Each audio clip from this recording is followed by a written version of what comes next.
Bonsoir les bénis de Dieu, j'espère que vous allez bien. Ce soir, je voulais vous parler du service et pour cela, partons dans la parole de Dieu, Marc chapitre 10, versets 43 à 45. Si l'un de vous veut être grand, il doit être votre serviteur.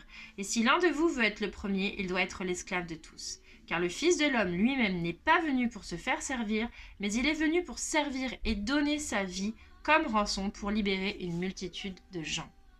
En effet, Jésus est venu pour nous sauver. Et c'est une grâce merveilleuse. Et quand il est arrivé sur terre, eh bien, c'était dans l'humilité la plus profonde. En effet, son papa et sa maman, Marie et Joseph, étaient très pauvres. Et ils ont dû fuir leur pays parce que les enfants étaient menacés. Et dans cette fuite, ils ont essayé de trouver quelqu'un qui accepterait de les héberger pour mettre au monde le Fils de l'homme, appelé dans ce texte, mais aussi le Fils de Dieu.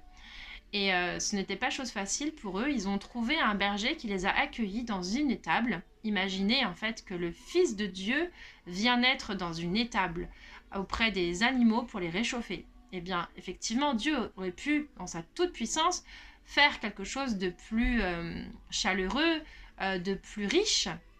Eh bien non, ce n'est pas ce qu'il a choisi. Il a choisi déjà de naître dans cette humilité. Et à partir de ça, ça nous montre déjà l'identité de Jésus. Et quand il devient adulte, eh bien il continue dans cette voie et il attend de nous que nous soyons comme lui, c'est-à-dire au service des autres. Et dans ses paroles, il nous donne cet exemple. Et il nous demande vraiment de nous tourner vers les autres de façon à ce que nous puissions bénir ceux qui nous entourent. On a tendance à le faire avec nos proches, c'est-à-dire nos amis, nos familles, parfois nos collègues de travail, mais on a moins de facilité à le faire avec des personnes plus éloignées ou avec même des inconnus. Tout simplement parce que notre emploi du temps semble déjà tellement chargé. Et souvent, on est surmené. On ne sait même pas comment s'en sortir déjà dans notre quotidien. Donc, à leur donner du temps à d'autres qu'on ne connaît pas, ça nous coûte énormément. Mais il faut savoir que si vous vous lancez dans l'aventure, vous allez avoir de belles surprises parce que quand vous demandez à Dieu de gérer votre emploi du temps, il vous permet de le faire de façon simplifiée. C'est-à-dire qu'en fait, il va voir ce que dans votre emploi du temps n'est pas nécessaire. Il va vous corriger, vous façonner et il va vous permettre de gagner du temps. C'est-à-dire que quand vous rentrez en prière, eh bien, vous allez faire une action beaucoup plus rapidement que lorsque vous ne priez pas. Et pour ma part, à l'époque, j'étais très maniaque du ménage.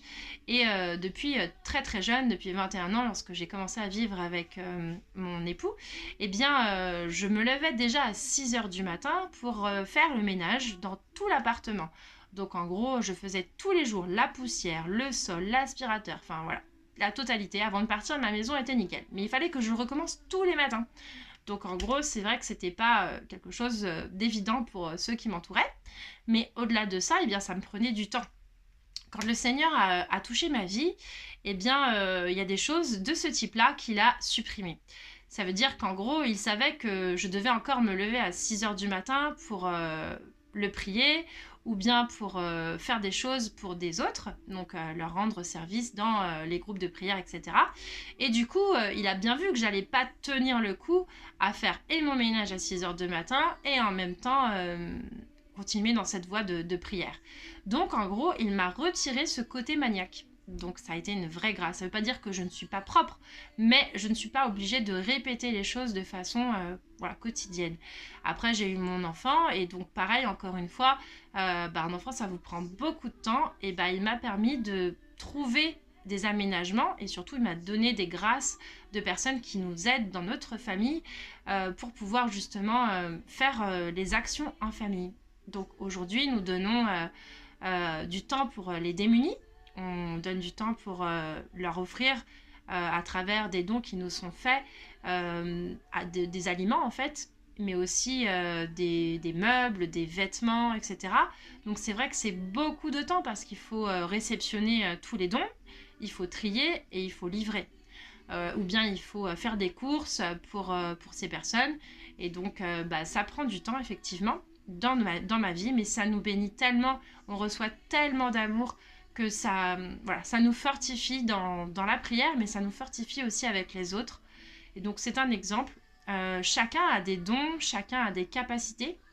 Et il faut savoir regarder en fait ce que vous savez le mieux faire pour les mettre à profit. Ça ne veut pas dire que tout le monde est destiné à aller donner aux plus démunis. Certains vont avoir du temps à donner, par exemple, pour l'aide aux devoirs. D'autres vont donner de leur temps pour des associations, par exemple, sportives. D'autres vont avoir du temps pour donner à l'église.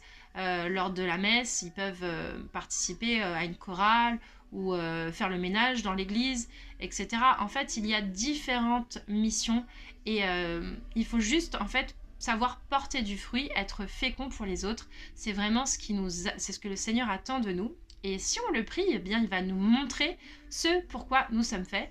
Et c'est-à-dire que quand vous allez le faire, au départ, vous allez peut-être avoir un peu peur de ne pas réussir à gérer, ou bien ça va vous coûter beaucoup d'efforts, mais au fur et à mesure, eh bien, vous allez être béni. Eh bien, c'est comme cette vidéo que je suis en train de faire en ce moment, c'est une organisation pour moi.